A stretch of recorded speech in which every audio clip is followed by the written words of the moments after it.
Hey, welcome everybody to another installment of Plugged In. I'm here with Donald and Kelly, and this is Jeff.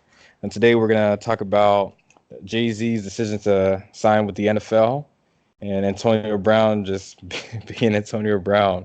So we'll first dive into the Jay-Z NFL matter. So it sounds like him and Rock Nation was basically his sporting agency signed with the NFL to basically give more opportunities to other talents and get diversity going and be able to. It sounds like I don't know, get the ball rolling on what Kaepernick was kneeling for, which is equal opportunities and get rid, I guess, rid the country of systemic oppression matters. I guess of that. So I'm curious to know what were your two initial thoughts when you heard Jay Z or Rock Nation, if you will, but Jay Z really, signing with the NFL. I didn't really when I first heard it, I was definitely surprised. One, I didn't even think that was like legal that Jay Z could legally do that. Because there's a very present conflict of interest because he represents players against the league, and now he's making a deal with the league that's illegal pretty much when it comes to representation. So I didn't even understand how that deal went through, and if it still might go through because players could literally sue because of the conflict of interest. But yeah, I didn't like it not because of the reason most people didn't like it, but I had different reasons. Kind of like the first one, the legality of it. The second one is I didn't like that the NFL made a deal with Jay Z without including the players because they're the actual employees.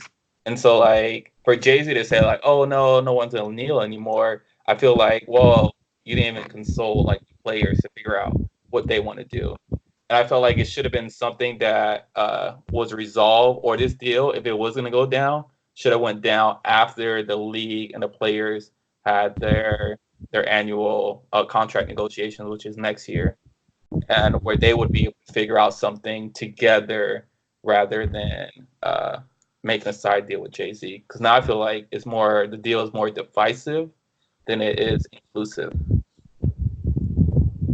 Yeah, man. No, I think it's like so. I don't know this whole thing with the Jay Z and the deal. I think there are three ways to look at it.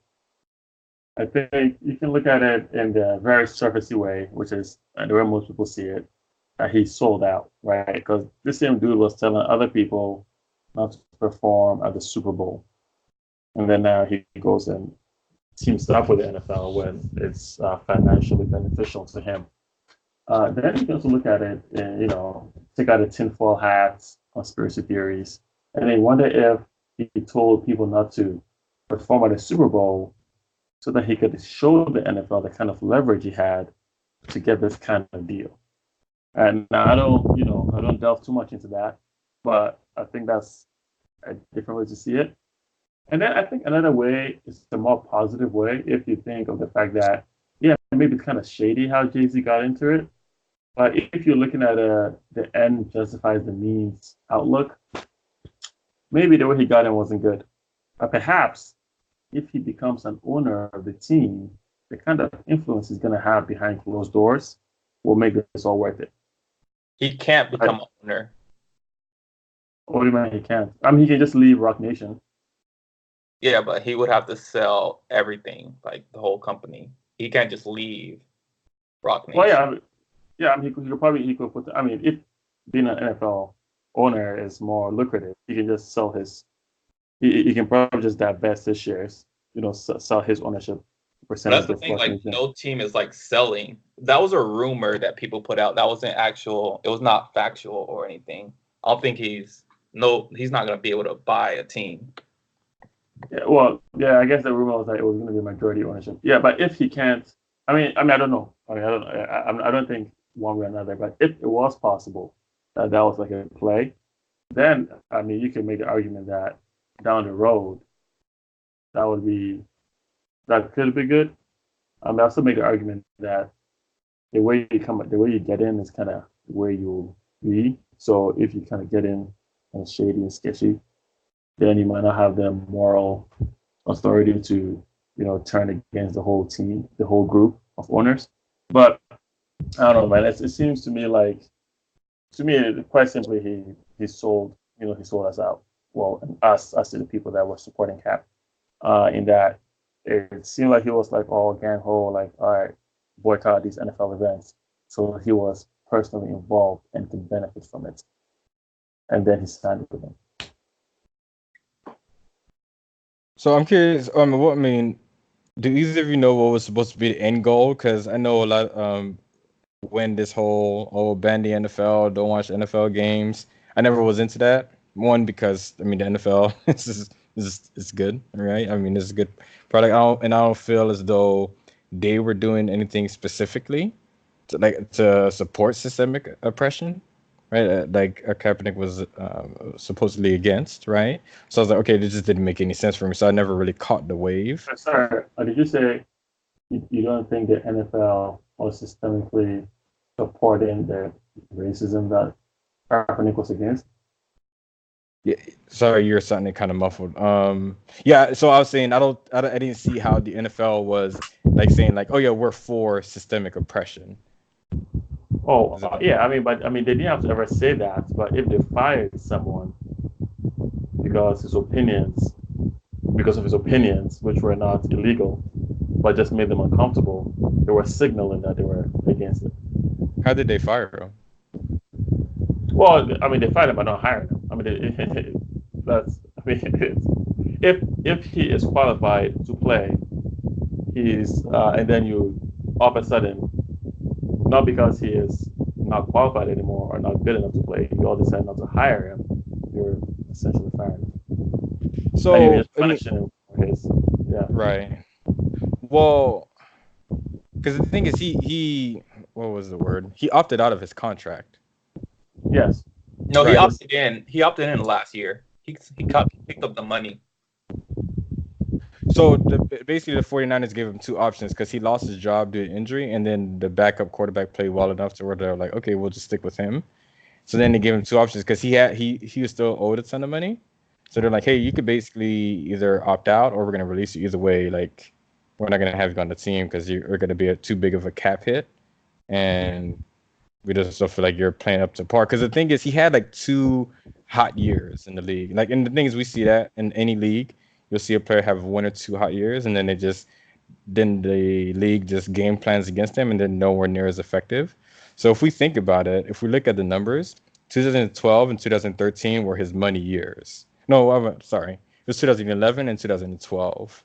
After that, like, I'm not going to put this on his diet entirely, but when he went vegan, like, he wasn't nowhere near strong, and then he started getting injured quite a bit.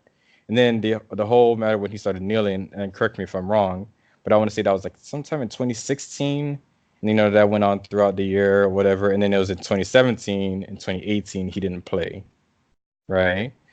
So I think what ended up happening is he was just stating that, hey, I'm not for like police brutality, I'm not for systemic oppression, and I get all that. Yeah, I mean, I'm not for that either. I don't know if you'll hear anybody who legitimately says that. Maybe you will. I mean, I've never met anyone who's like, yeah, I'm all for that, police brutality or systemic oppression, but I never felt like the NFL was for that.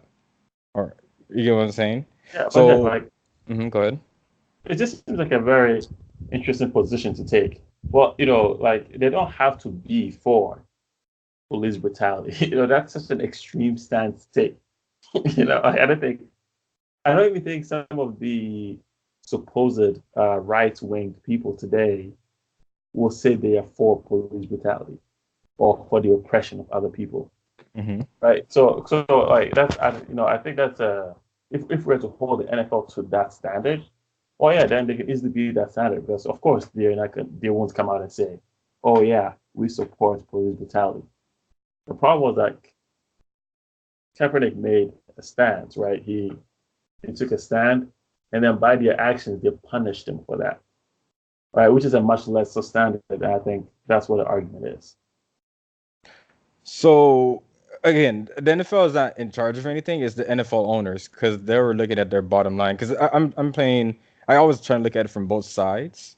and Yeah. I was all for the Kaepernick thing, but when I'm gonna tell you when he lost me, because I was all for that. I was like, oh yeah, I was all about kneeling. But then when he started wearing like pig socks, I was like, I have a lot of good friends. I don't want to say good friends, but well, actually, I have one super good friend who's a police officer, and I was like, and the whole term calling like police officers pigs is like super disrespectful, right?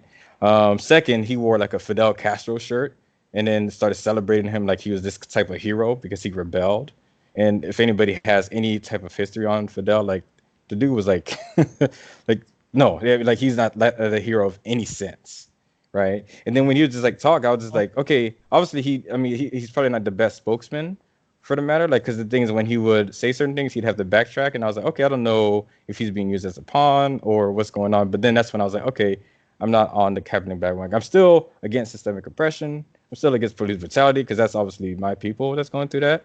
I don't have to go through it myself to know, but I just know that's my people, so I'm obviously against that.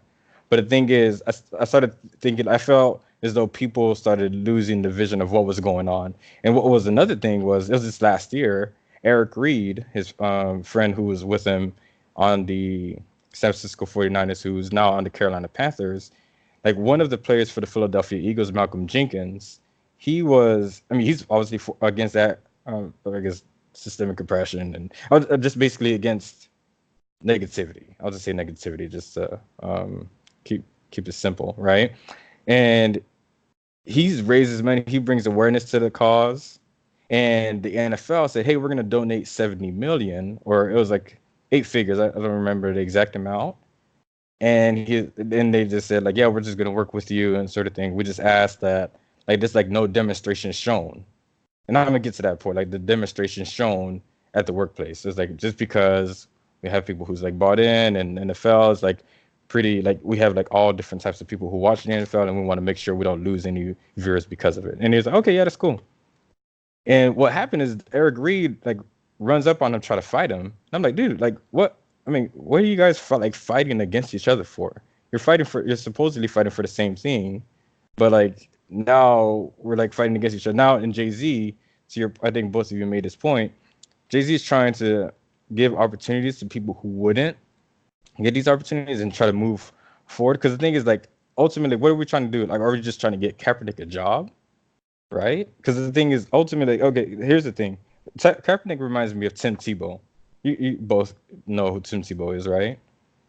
Yes. Who doesn't know Yeah. who Tim Yeah. Tebow is, bro? Well, for those who don't, Tim Tebow, for those who don't, Tim Tebow was like one of the most celebrated college athletes of all time.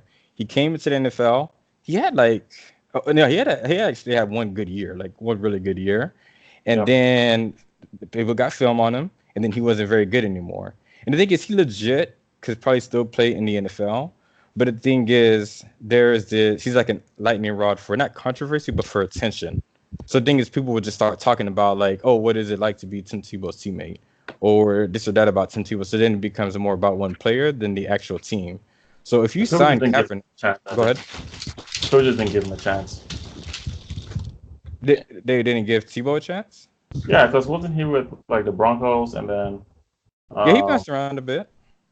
like But but I don't know. I just think that anyway. right. So here's my point. Yeah. So with Kaepernick, the thing is his talent doesn't warrant the attention. Because the thing is, Eric Reed, he's the same one. He's outspoken against the NFL, and he still does demonstrations. He still kneels and everything.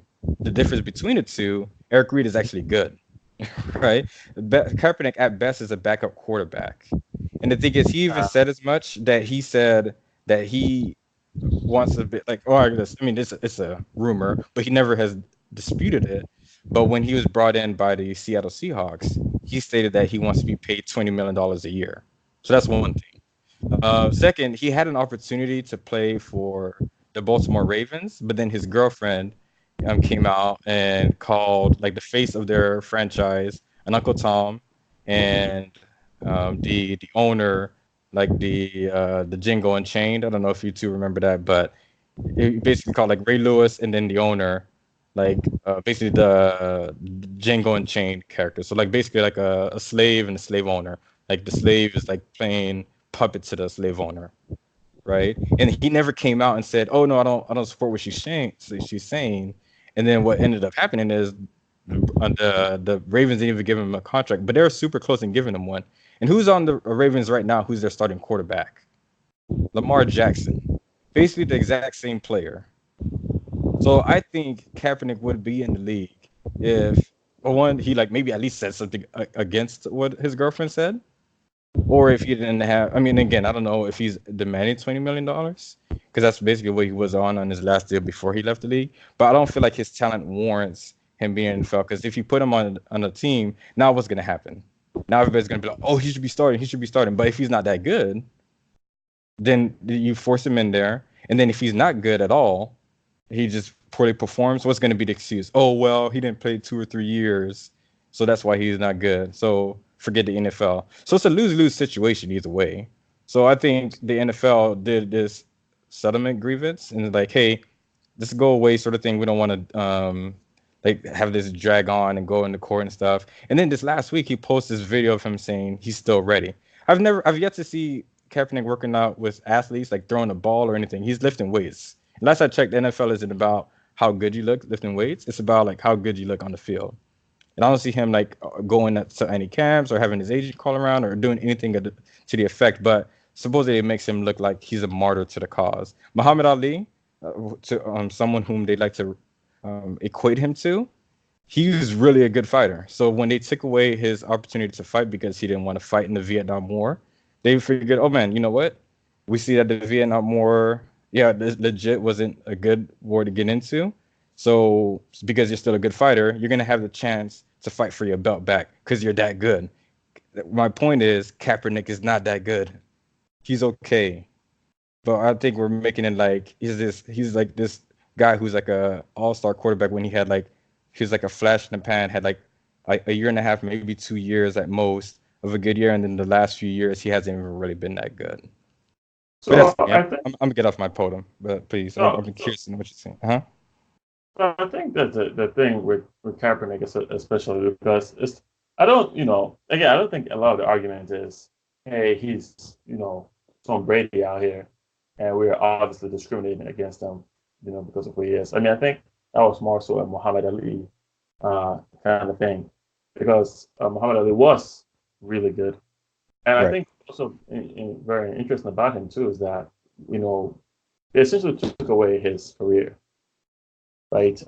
And it's also hard to compare boxing to football in a sense because to me, like football is a weird sport, right? Because you can have someone be really good one year, and then certain things happen, and then all of a sudden they're not good anymore. Like Mark Sanchez, the Jets quarterback, Yeah. Right. was just like had a really quick decline.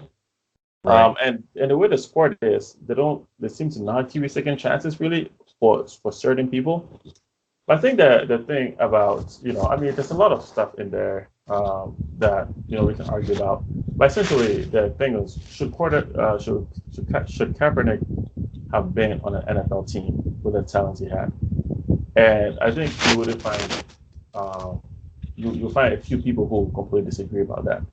The conventional wisdom is that like, yeah, dude was good enough to be on the team at least in a backup role. Now, if he did not want to play in the backup role or he was demanding all this money, I mean, I don't know how valid or true any of those rumors are. But if that was the case, then yeah, of course, man. Like then we can't.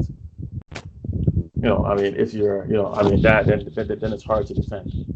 Um, but I think again, I bring it back to so sorry, Jeff. What was your point with that? That um, it was okay that he. So, what's your larger point that you're trying to make? So yeah, my point, and I'm curious to hear what you have to say too, Kelly. My thing is, what was ultimately the end goal? Like, what were we trying to get at? Like, I mean, getting Kaepernick a job, like, what does that solve? Because again, he was kneeling to bring attention to the cause, and I think he did a really good job of it. Obviously, there was people who was pushing against it, saying, "Oh, we need to respect the military," and obviously, like, and we could say like, "Oh, he could have done it a different way," but it doesn't matter. I think he did a good job, and he brought attention to it. Now we talked about it, and a lot of the money was donated in like different causes, whether it's to the police department or to the impact. I forget what it's called. Maybe one of you know, but basically, what the initiative that Jay Z and NFL did is like something to do with impact. Change, I think it's called, but basically to work with, yeah, I mean, like minorities, right, and to bring people together. And Malcolm Jenkins has done the same. So my thing is, what was ultimately the end goal? Do we know what the end goal was? Real quick too, how is this linked to the Jay-Z question? The Are we Jay-Z. saying that? Yeah, Uh-huh. because I mean, so the original topic was saying like, hey, Jay-Z is signed with the NFL, and is that good or bad? Are you trying to say that if Kaepernick's whole thing was invalid, then it doesn't matter what Jay-Z does? No, what I'm saying is, so one of the quotes that Jay-Z had is, I think we've moved past kneeling. I think it's time to go into actionable items.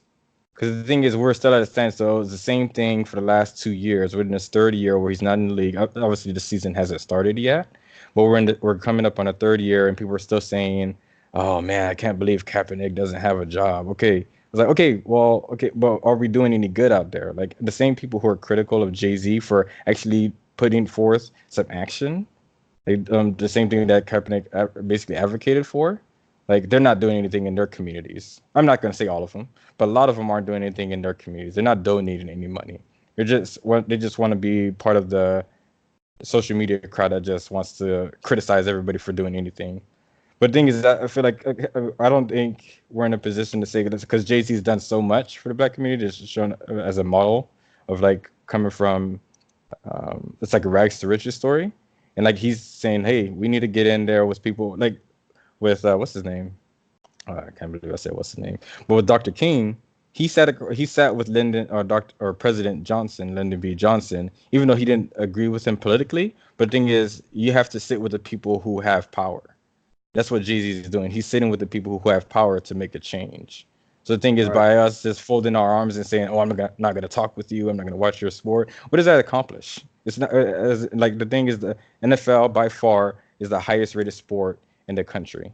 Like a preseason game had a higher rating than an NFL. Well, not NBA. It was like one of the NBA playoff games. I don't want to say an NBA Finals game, but one of the Hall of Fame game, like which is usually one of the lowest rated games, had a higher rating than an NBA playoff game. Dude, like it's not even close. Like the NFL is doing fine with people still quote But unquote dude, boycotting that NFL. Uh-huh. Go ahead. that's so relative because when during the Super Bowl fight, like the Super Bowl final, the Super Bowl Mm-hmm. had a lower rating than some NBA rumor or something that happened around that time. Right. So it's like those things are relative, man. Like we can't, yeah, like some games might have higher ratings than some, but the Super Bowl was had a very low rating, and I'm sure Well, you can what I'm find mhm. some regular season NBA games that had a higher rating than the Super Bowl. So Mhm. right. So, What but mhm. sorry, I'm curious to see what Kelly has to say because I have a response to your Right, what Jay-Z like sitting in with like quote unquote the bad guys, right? I mean, but I think yeah. yeah, but yeah. Kelly, did you have any thoughts? No, like I said before, like my problem with the deal is kind of like it was the same. It's the same thing they did with Jay Z. The same thing they did with Malcolm Jenkins is they made a deal with Malcolm Jenkins because he was one of the heads of the player association, but Malcolm Jenkins didn't talk to any of the players. He didn't. He made a deal, and the money actually went to one of his organizations, not into his pocket, but it's one of his charities that he started. And so I feel like that's why kind of like when Eric Reed and other players were mad. It's like these deals are being made with individuals and not as with collectives. And the people of the collectives are just supposed to follow what this one individual does. Like Jay Z kind of saying not to kneel now, yeah, I do think that we could move past it, but I felt like he should have included actual NFL players in the discussion because they're the ones that's going to have to kneel. They're the ones that are going to be fine if they do kneel because the NFL has instituted that rule. So I kind of feel like that was my big thing with Jay Z. It was just like you have to include the people that were actually starting the protest, like the political figures.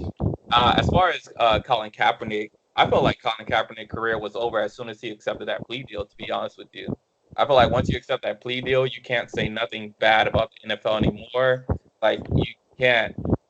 Your cause is kind of over then because he accepted the plea deal, and I'm pretty sure in that plea deal they said that he can't say anything negative about him, and he hasn't said anything negative or any political protesting in the NFL since he signed that not a plea deal, sorry, but the settlement that him and the NFL agreed to. So I kind of felt like his career was over then because like you gave away all your leverage. So I didn't never expect for Colin Kaepernick to ever be actually playing in the NFL again. Coming back after 2 years, the only person I've seen come back after like 2 years of not playing, 2 to 3 years of not playing, is Michael Vick, and he was elite, but I don't feel like Colin Kaepernick is on Michael Vick level, and so I don't know if he comes back, he would probably be like a backup.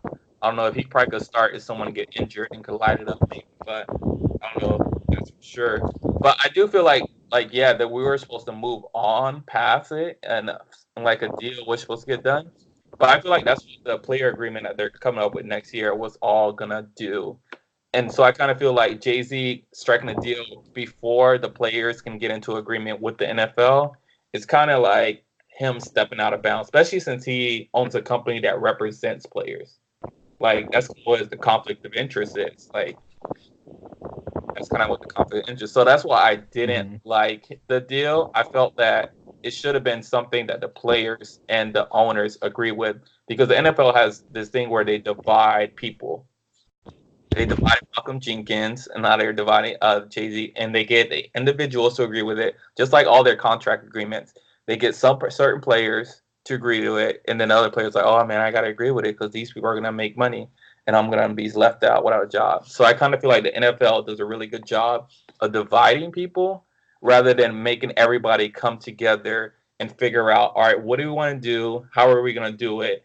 And then because it's super easy, like the NFL is only, if you look at it, 1,500 players. It's not hard to get 1,500 players' opinion, a survey, and figure out what they want to do and give them a couple options. But they would, rather than getting everybody together and forming an agreement, they kind of just divide. They go to Malcolm Jenkins. It's like, oh, he's a prominent figure. Let's make a deal with him. It didn't work. Now they're doing the same thing with Jay-Z. He's a prominent figure. Let's just make a deal with one person rather than dealing with the collective. And I feel like if they just deal with the collective, they would accomplish more. That's my opinion on it. Sure. Yeah, I can see that. Yeah, I agree, and to me, it makes sense for the NFL to do that, right? Because if they're a profit-making, organization, then the best way for them to make the most money is to divide and conquer, to leave people confused, and to make the deals that will best suit them. I think on your larger point, Jeff, I don't think that when people, quote unquote, are doing something, it's always the right thing. Because sometimes you just have to tell the truth, and that's it. Right? Even if telling the truth means being opposed to those who are, quote unquote, in power and who you can work with, because there's some things that you just cannot compromise on. Right? So, you mentioned MLK. Yeah, MLK started with Lyndon B. Johnson, but then MLK's decline in American culture or popularity came when he vehemently opposed the Vietnam War, directly opposed to Lyndon B. Johnson, who had signed the Civil Rights Bill. Right, so we could make an argument that MLK could have chilled on that, been quiet about it, still work with Lyndon B. Johnson behind the scenes, but actually came out and opposed it, and that was a rift between the two men. And then since then, how Americans viewed MLK went down. So to me, it's very important that you work with people, but there's certain things that you just can't compromise on.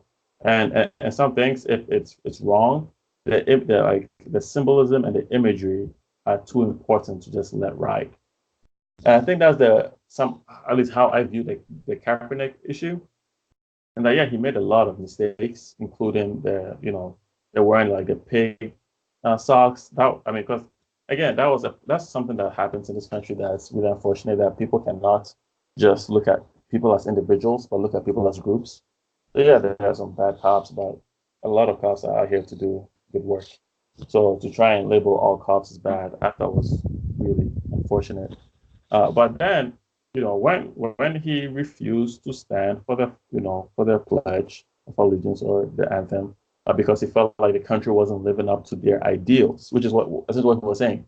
The country's supposed to protect its citizens, and I feel some of the citizens are not being protected. Now, whether it's true that blacks are more than whites being killed by the police unarmed, whether that's true or not, or even if you can make the argument that unarmed citizens in general should not be killed by the law enforcement. Right? He refused to stand because he said the country wasn't living up to the ideal. The NFL could have chosen to not make a big deal about it. They really could have just ignored it and changed the narrative, and nothing would have happened.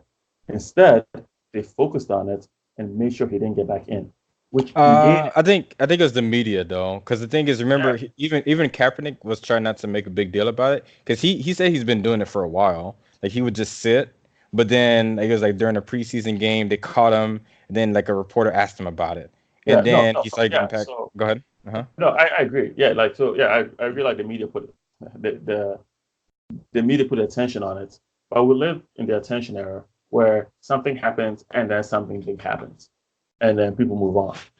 If the NFL had done nothing about it, we would have moved on. It would have been But like, is it the NFL's fault? I don't think they were focusing on it. It was the media that was focusing on it. They were uh, like, oh, because they kept interviewing him after the game all the time, like, oh, hey, are you gonna kneel, or what do you think of this time? And then he'd have all these sound bites, and then like another one he mentioned yeah, was but I'm like, oh saying, yeah, go ahead.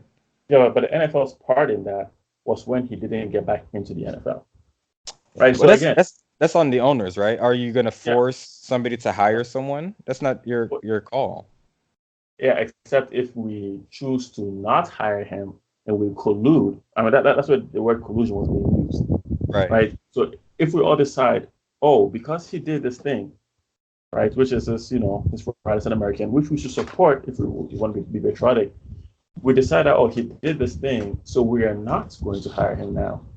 As a result of that, then you put a bigger spotlight on it. And that's when the problem started. That if they, and that's why people see it as a punishment for him taking the stand he did. That because he chose to stand for his ideals, not in a violent way, not in an insulting way, initially, except for the other things that we can disagree on. And then he was essentially blackballed, which is what happened from the NFL. Because of that, they were punishing him for the stance he took. Right. So again, they don't have to come out and say to support the evils that he's decrying. But if you're saying that by you doing this, we don't want to include you in our organization anymore, then the organization, which is the collection of the owners, that's what the organization is saying that we do not agree with what you're doing and we don't want you to be part of us. And by doing that, they put a spotlight on it. So when you then take such a stance, saying that what you were trying to root for, we do not want that kind of, essentially we're saying that the kind of person that does this, we don't want you in our organization. They are taking a hard stance, and that's what they did. So then when they do that, I do not think it's right to have a back channel. Because if you take such a public stance, they need to publicly, disavow your stance. Which is why people wanted Colin Kaepernick to get a job. Not because we just wanted Colin Kaepernick to feed his family, because he has enough money, but it was what it symbolized. That the NFL was saying that Colin Kaepernick taking the stance was against the value of the owners. Well, then that's an organization that I cannot rock with if you're saying that him standing up for, and in my opinion, the excessive force used by law enforcement on American citizens, then I think it's valid to say that this is an organization that I don't want to be part of. So then when you go around and try and use quote unquote prominence members in the African American community to then kind of signal that, hey, we're actually okay because we're hanging out with this guy, it's how people see us as Jay-Z selling out, because he personally benefits from it. It's not like Jay-Z is just doing this and for free with no money in it, right? And sometimes it doesn't matter how much money you throw at things, right? Just like it didn't matter, the fact that Lyndon B. Johnson signed the Civil Rights Bill. It didn't matter. The fact that MLK was opposed to the Vietnam War, he still stood his ground on that. And sometimes you just have to stand your ground on things you believe in. Even if you can kind of have a back channel to kind of make a deal and compromise certain stances, right? So to me, I think that's essentially what happened. And also to your point, I mean, it doesn't matter, dude. The NFL, like and this is something that I think human beings forget. Every big organization is the sum of its parts. right? So the NFL is a sum of its parts, and its parts are made up of 70% African American players. So people keep saying, well, even if black players stop playing, the NFL can go hire whoever they want. They cannot. That's just a fact. If 70% of the black players stop playing the NFL, they will form their own league to rival the NFL because the value of the NFL will no longer be in there anymore. So yeah, it doesn't matter. Like, yeah, they're rich, but it's not like each NFL owner goes out and plays every position, right? They rely on the players to play. So if the players or the fans refuse to support it with their money or their attention, then yeah, the owners will not make that money anymore, and they'll be forced to change. So again, the fact that they're a rich organization doesn't mean that they can't be taken down. Rich companies collapse every day. So that's I don't think I don't think that's valid. So I think that again it's why I think me personally I think it looked like Jay-Z was selling out because what he did was he went and did a deal that personally benefited him. He makes money from this deal, puts him in an advantage by saying, by again limiting or reducing the impact of what Kaepernick was doing, which was taking a stance, again, in my opinion, for excessive force used by law enforcement against citizens. Gotcha. So here's the thing. So the thing is, people look at the NBA as like so woke, right? The thing is, we do realize that the NBA has this strict policy that you're not supposed to like sit down or kneel or anything like that during the national anthem. We do understand that, right?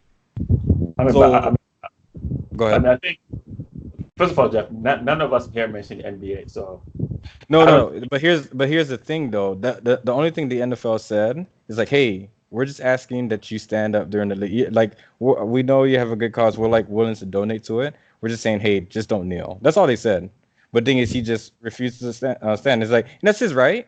But the thing is, like, if your employer, like my employer says, hey, I'm not supposed to do like so. Recently in my line of work, we were. Anyways, I'm not gonna go down run that right. But we were saying like something that was like pretty offensive towards a certain group because their buying style wasn't conducive to our sales, right? Because I'm in sales. So the thing is, we were saying certain things, and then our employer said, "Hey, we're not supposed to talk in that manner because that's very, it could come off as racist." And when you look at it, it's like, "Oh yeah, I could see how that is racist." So it's like, okay, so we stopped that. In Kaepernick's case, it wasn't anything he was doing as racist as much as there are some people. I mean, and obviously your intent um, doesn't necessarily land for the same for everybody. So by him kneeling, it was just offensive to certain people who maybe they served in the military, and then there's others who served in the military. I'm not bothered by it. And then there's others who had family who served in the military, and it just was like crossing wires. So a lot of people were being upset by it. So just to keep the peace, they're like, "Hey, we understand where you're coming from. We're willing to donate to your cause. We just ask that you don't kneel. That's it." Yeah, We're not, but let's but also. But and I'll also say something, but that's kind of like what the root of protest is. Like you're supposed to make people feel uncomfortable. Like mhm, you're not protesting to please everybody. Like that was the whole mhm, point. Like that they weren't allowed to kneel. But when you protest, you're going against the rules. Like right, just like when you protest on the road, you block roads, you create this inconvenience where you stop traffic, stop people right. being able to get home. So Like you're supposed to right now, do. that makes sense. Well, here's my thing. So here's another reason I bring up the NBA. So remember that whole deal that went down with Donald Sterling. As soon as we heard private messages, but still like obviously like pretty bad comments when he mentioned Magic Johnson in a derogatory term, I guess you could say, or way. And then like, what did the NBA players do? They acted swiftly, dude. They're like, hey, we will not even suit up unless this guy is gone. And what did the NBA do? They fired him. They made him like he was not no longer an owner of the team. The NFL players could do the exact same thing. So the same players who like support Cap, like they could just say like, you know what, I am not suiting up until like I don't know, like until Cap gets a job. You don't think the NFL is gonna be like, all right, well we got to scramble because we're not trying to mess up our money. The NBA acted swiftly, dude. They're not gonna meet with the owners or anything. They're like, hey, don't send you out. That's it. Boom, you're done. You see how much power the players have? That's why I'm bringing up the NBA. So No, if the NFL player, go ahead. no, they do have a lot of power, Yeah, but right. NFL has always been a league of divisiveness. Like they've never been able to hold it together. Like that's why all their player They've agreements. never had a lockout though. Like, Huh? when's the last time they've had a lockout? The NBA's had a lockout, but when's the No, last time? the last time they had a lockout, Oh yeah, there was like it was about the same like time, about the same time as when the NBA had it. It was like 2011. I want to say because I was like yeah. Anyways, I was serving my mission for my church, so I mean it's kind of foggy for me because I was on my mission, so I don't know. But it was like 2011, 2012, and I was right about the same time when the NBA had their lockout. right. The Right. NBA held out longer and they got more. Right. The NFL, they've always divided the players and they've never been able to come together. Like the baseball players have the best player union because they stick together no matter what. The NBA has like probably the second best. The NFL has the worst. They've always been the owners have always been able to divide players and get whatever they want. That's why all these running backs are the deals that they're fighting for are so bad and everything. Well, I mean, that's a depreciating value though. Like, when was the best running back who's won the Super Bowl in the last 10 or 20 years? Like, name the best running back who's won it. Like, Well, who's led their team? I'm not talking about the depreciating value. I'm talking about the way they structured their contracts. Just like before you hit free agency, the Uh-huh. NFL, if they draft you in the first or second round, could literally hold you for 7 years. Yeah, That's like the whole shelf life of a running back, 7 to 8 years. Like right, Adrian Peterson was only really great for 7 to 8 years. You look at him, he's right. probably one of the best backs ever, probably Yeah, top. right. And he was Yeah, only for great for sure. and he was only great for 7 to 8 years. And so the Hmm. NFL, what they did in their player agreement is that now, before they even let you hit free agency, they can dictate how much they pay you and pretty much Hmm. hold you for the first 7 years, run you down to the ground, and Hmm. then see you pay and just do like, oh yeah, your position of value, we already don't wear you out, so you're not that much value to us. Well, And and that's the thing too. I mean, is it the same with politics though, Kelly? Like, at one point, like the pendulum was swing to the right, so it's very conservative. But then people don't like how it's ran. So when it comes again, like there's a complete shift in the House as well as the Senate and even the presidential campaign. Like for the last several years, we've had two-term presidents. Because the thing is, people want to just see what they're going to do, and then it just swings the complete opposite of what it was before. So before, with rookies in the NFL, they were getting paid like $60 million guaranteed without proving anything. And then they would set a team back like 3 to 4 years. So then what they did is like, okay, well, we'll lock you down to a longer contract.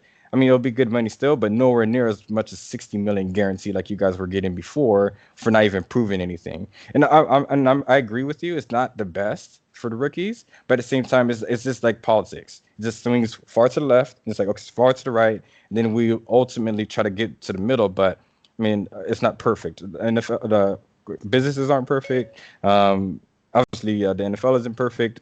Politics most definitely isn't perfect. So I agree with you. But I'm just saying that that's just how it is. You ultimately figure it out, and it looks like there's going to be a lockout here within the next year or two when they try to figure out how they're going to work out those rookie contracts, among other things. So I think I mean, we spent quite a bit of time on this, but I guess I guess that's my biggest point is I'm confident that if NFL players would take that same stance that the NBA players did and just say, hey, we're not leaving if for one person we're not going to be playing for another game. I mean, we saw how quick the NBA acted. NFL, they could do the exact same thing if they really felt that part. Like the prominent black players, or I mean, I'm sure there's white players too, or and Latino players. They feel strongly about the Kaepernick situation. I guarantee you, if they say I'm not playing another game, real quick, somebody will just pick them up on their roster.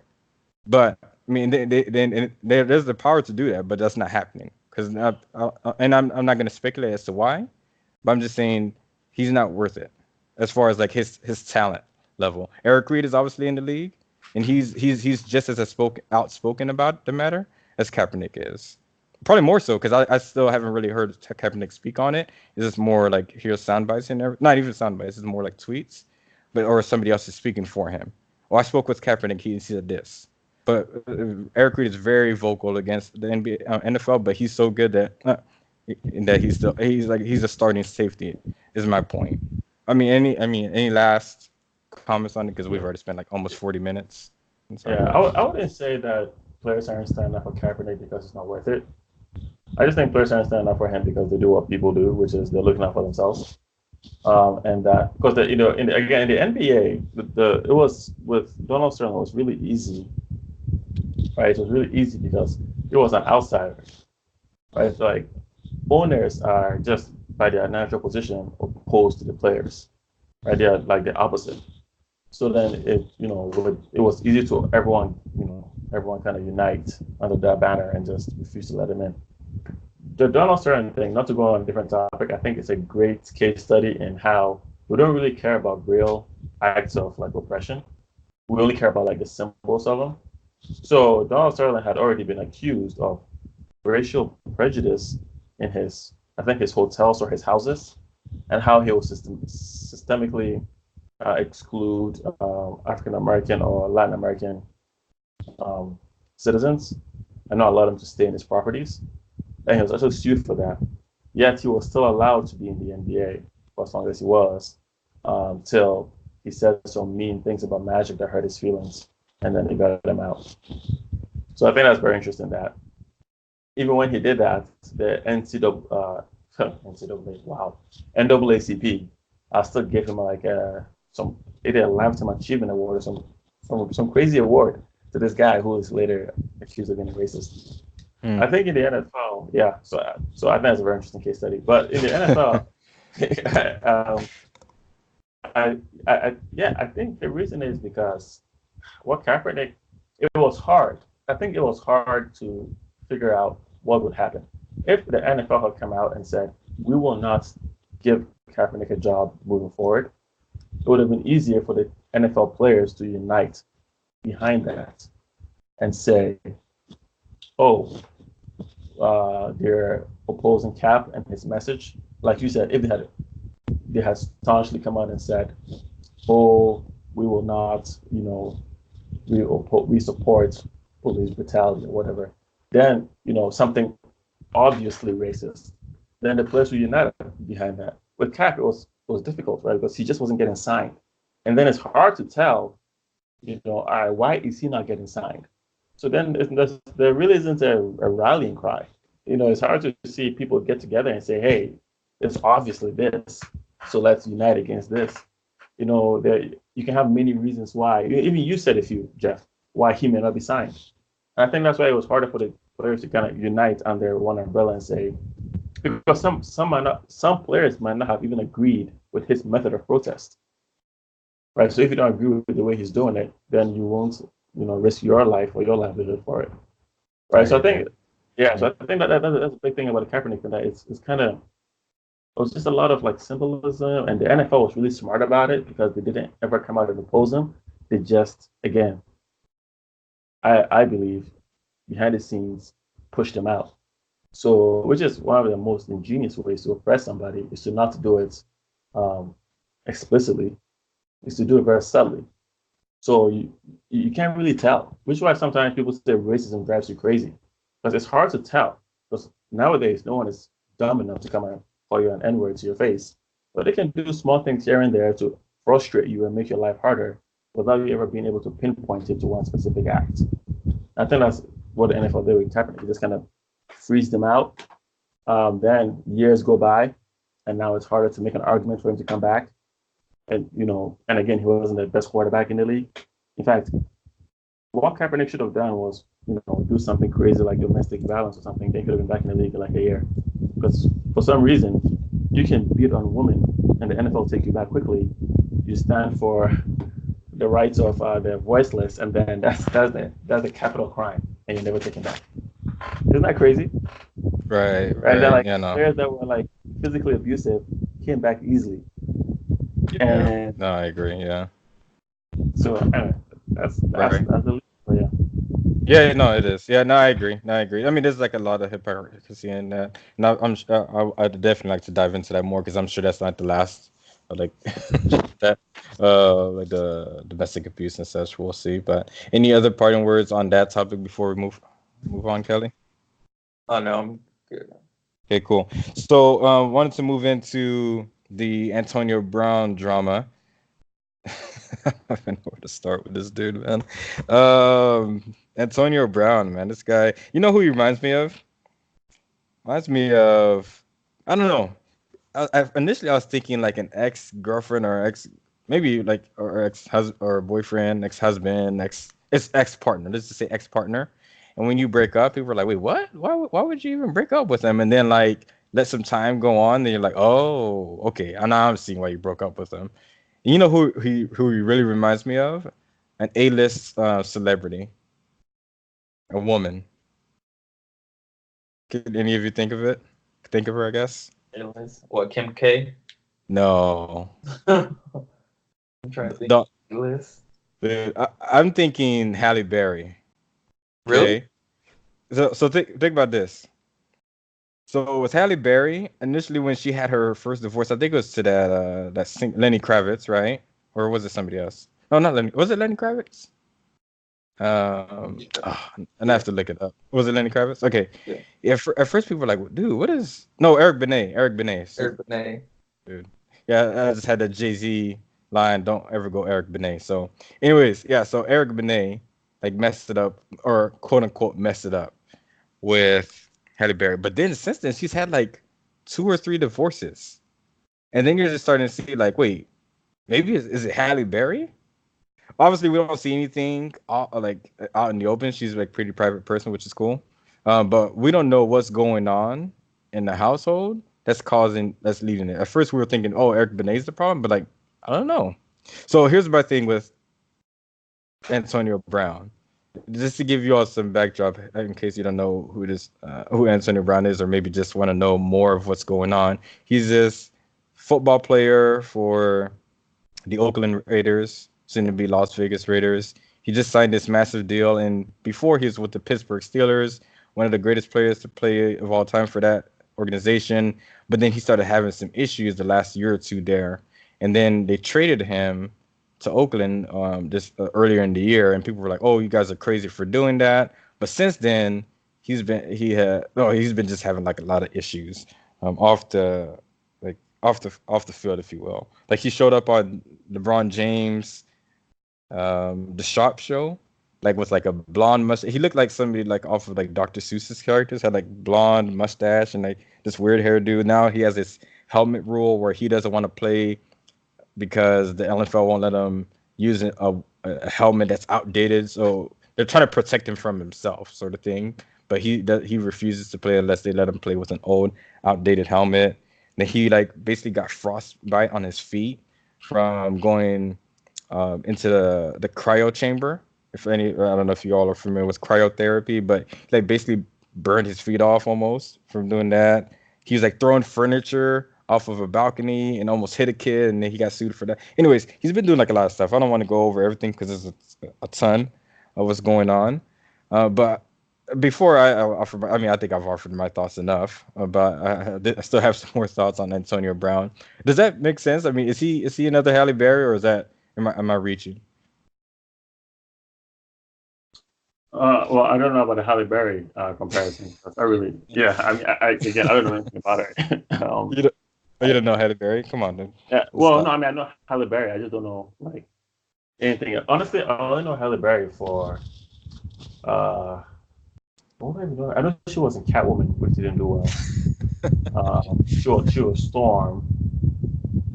She was a Monsters Ball in that very famous scene. And then she won the Oscar for that, which I think is a very interesting thing. But for Antonio Brown, man, I just think she's just being Antonio Brown, and it's it's funny because he really hasn't ever not been this person, right? And he's just an example of how people it's hard when you have talent that people can utilize for them to be honest about the other negative parts of your personality as well, because he's really good, right? And I think teams see that, the Steelers before and now the Raiders, and they want to they hope they can utilize that, and they hope the negative isn't enough to push to kind of create a problem. But I think we forget that, especially with athletes, and this is why I don't think random topic, but I don't think Aaron Rodgers is as good as people claim he is. Oh, okay. There's a hot take. Yeah. Well, yeah, because yeah, cool. Dude is technically good. Like technique wise, yeah, you can do what he does. But to win is more than just technique. Like you Okay. have to have a lot of intangible skills, including being able to be a great team leader, rally your team, all get your players to fall in line with the coach. There's a bunch of stuff you have to do to be able to win. Right? Which is why you have amazing, great players who just never win because they just can't they don't they're technically good at what they do. They can throw, they can run, they can jump, they can shoot the ball, you know, whatever it is. But they just don't, especially in team sport, they don't have the intangibles needed to kind of put everything together and get their team across the finish line. I think Antonio Brown is a great example of that. They're like, yeah, it's an individual talent, he's amazing. But I think it's a good example of a case where his other intangibles are actually so bad that they bring down his talent. So no matter Mm. how good the guy is, man, everything else he does outside, like this whole drama with the helmet, it is so detrimental to the team.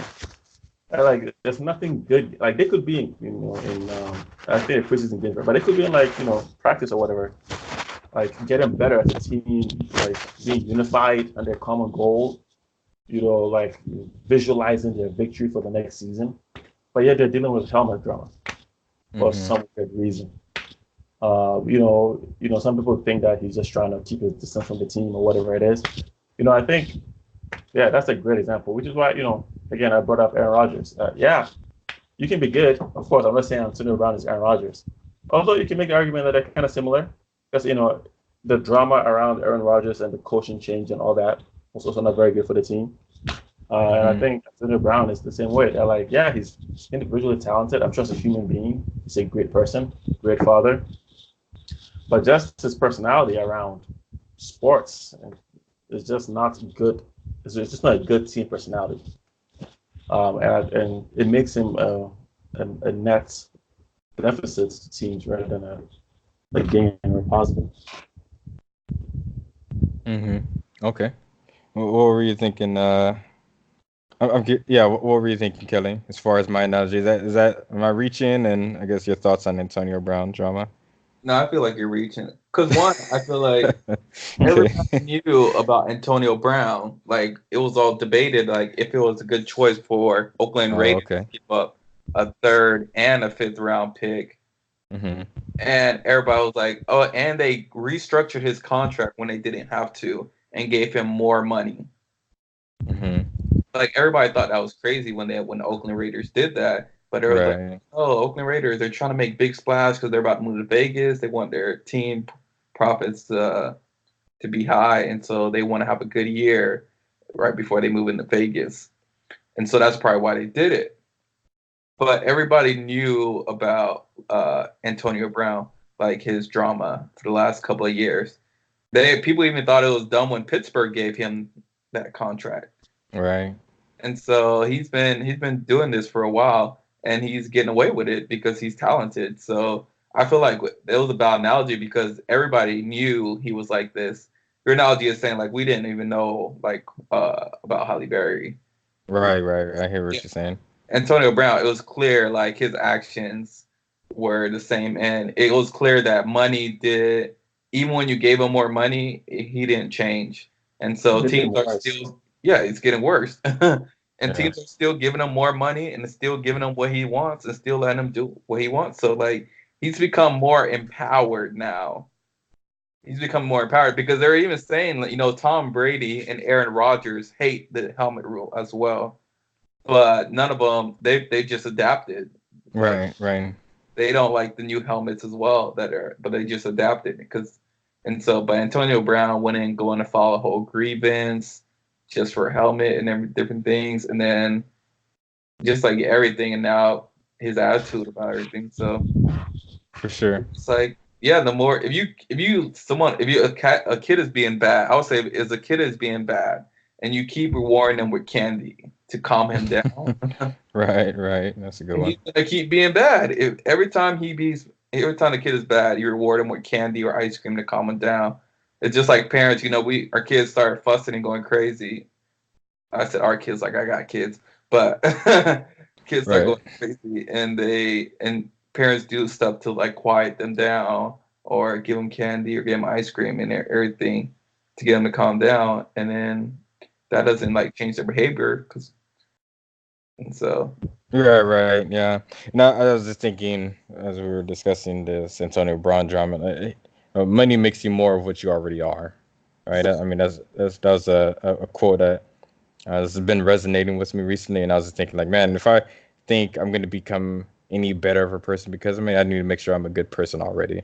Because if I'm a bad person, it's just going to make me more. So with Antonio Brown, apparently he's had these similar red flags when he was coming out of college, and then that's why he dropped all the way to the sixth round. Obviously, he came out of a small college, but he was still like, I mean, I don't think he was projected to go first round or anything, but he was definitely projected to go higher had it not been for his character issues. And now he's just got the bag.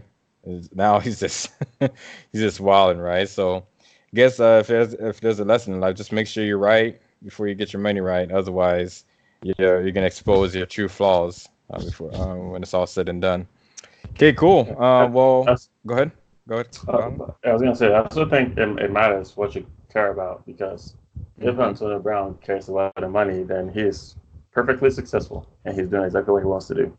Mm-hmm. But if Right. he's really trying to get like some NFL longevity, put his name in the record books, then I don't think he's gonna put it the wrong way, because it looks like with sports, man. Teams tolerate you for a while, and then when they decide to, they just completely just let you go, right? And then no one checks for you anymore. Right. So you just make sure it doesn't get to that point, because when they're tired of you, that's it. Right. Well, I mean, you just look at some of the best players of all time, like Terrell Owens, and trying to think like, oh, well, Randy Moss isn't up. I think he's up for a Hall of Fame next year. But Terrell Owens was like one of the best. Well, Randy Moss, no, Randy Moss already made it in. Oh, he's yeah, already yeah, in. here, Oh, Yeah, okay. He was first ballot or no? yeah, he was first ballot. Oh, Rip okay, yeah, Allen. yeah, Do yeah. not talk down on Randy Moss's name over here. Well, no, no, no, God, no. Peep this though. Who has better numbers than him, but didn't get in for the first two? I think like the first two times he had a chance to. Terrell Owens, and it was mostly because of the off the field stuff. Because we have to remember that the sports writers are the ones who vote you in. It's not players, but the sports writers. So if you don't have the best relationship with them, and Antonio Brown had last year, he like tweeted out that this reporter was lying about him, but come to find out, the reporter was actually stating the truth, but he didn't like how he was being presented to the media, so he was calling the guy a liar. And the thing is, it's like a fraternity with the reporters. They have each other's backs, so it doesn't matter how good he is. I wouldn't be surprised if he doesn't get in on the first ballot. And the thing is, when you don't get in on the first ballot, it hurts you as a player. I mean, I'm not speaking from experience, obviously, but a lot of the times these guys like talk about it, right? And with Terrell Owens, he didn't get in the first two times, and he's like, well, I'm not gonna say the best player, but he can. I mean, you can argue that he was probably the best receiver that ever played the game. He just didn't have the right quarterback, right? You can make the debate. I'm not gonna debate that right now, but you can make the case. But he didn't get in the first two times. The only thing that was held against him was his relationship with the media.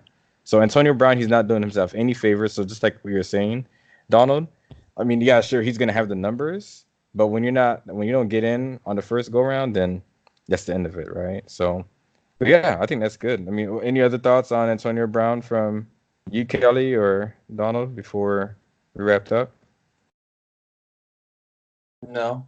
Okay. Any other things? Like, I mean, I think those are the two biggest topics we wanted to discuss, but not sure if there's anything else that happened over the last week that would be I pertinent for the think, viewers. Mm-hmm. yeah, significance wise, I think Young Thug dropped that new album, Guys, which was I think again a phenomenal addition to his continuous um, this discography, this repertoire, yeah, it's got a review of good melodic music.